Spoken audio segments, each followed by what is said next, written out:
all theory is grey. The veil of ignorance can therefore only be released when you actually try something new. The same goes for cars too, especially when the model names promise a now almost legendary duel. S-Class versus the BMW 7. Then luxury and 8 cylinders are the icing on the cake, with a generous portion of cream.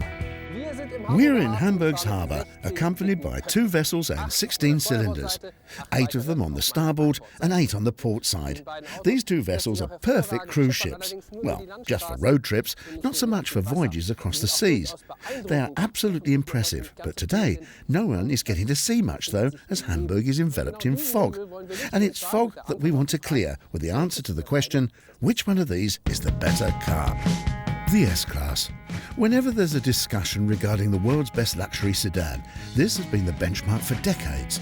But it's becoming increasingly more difficult to defend the status of the Executive Committee's favourite from Stuttgart.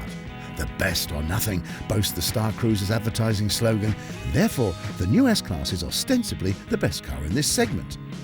Design is always a matter of taste, but externally, the S-Class still looks more stately than a 7 Series BMW, even though the Mercedes designers have managed to make the new luxury Benz a little more compact.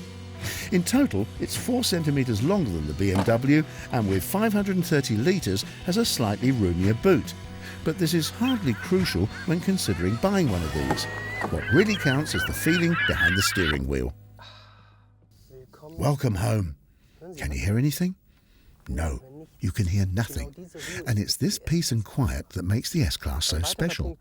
Another item that has been added is, or rather are, 2 monitors. Well, you can almost say movie screens, which Mercedes has decided to incorporate at the front.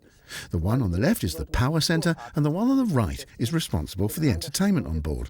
However, it should be said that one should become acquainted with the one on the right before embarking on a voyage. If you can tear yourself away from the monitors and begin to get used to the luxurious ambience, you can't wait to hit the streets. Once seated behind the wheel of the S500, you are master of a 4.7 8-cylinder bi-turbo. The car should actually be called an S470, but it's always been this way, and the machine is no less impressive for it. The Merc has got 455 horsepower, 5 nags more than the BMW 7. With 50 Newton-meters more than the Bavarian, the Mercedes is a nose ahead regarding torque as well. Interestingly though, the S500 is a tad slower when accelerating. In regard to top speed, both stick to 250. It's a similar story in regard to fuel consumption. Both cars are almost identical. But forget all the sums and figures, none of which describe the true benefit of the S-Class, the pure driving pleasure, and most of all, the well-being factor.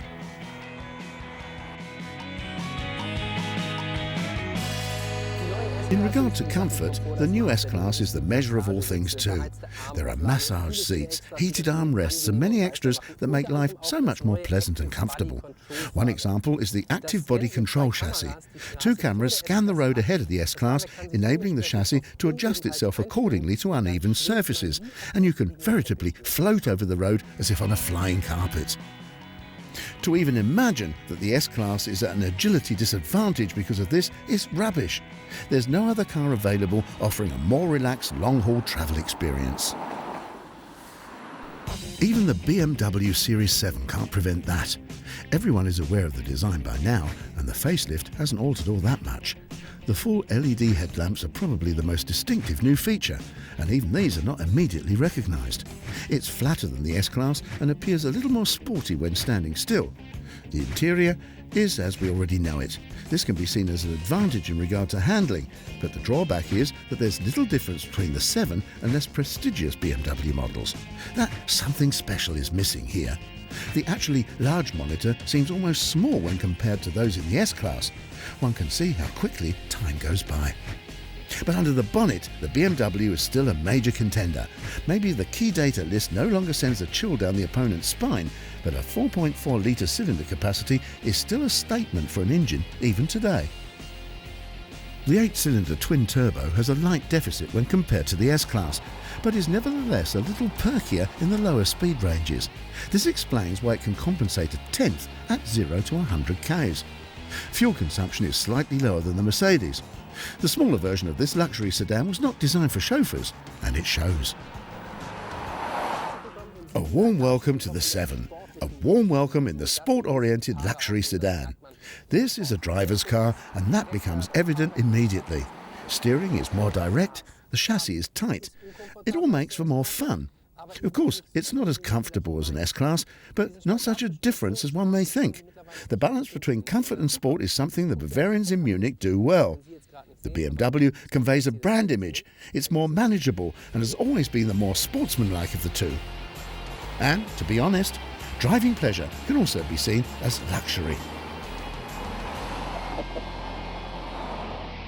Choosing the best car in the luxury class is often a question of taste, as well as a question of the extras on offer. In the safety and comfort sector, the S-Class is in front.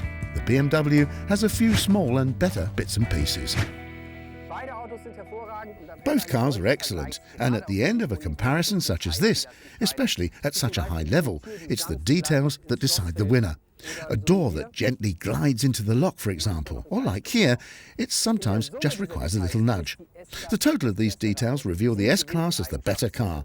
It wins the property value prize, but only when leaving the price tag out of the equation, as when comparing these two test vehicles, the BMW 7 is a straight €16,000 cheaper than the Merc.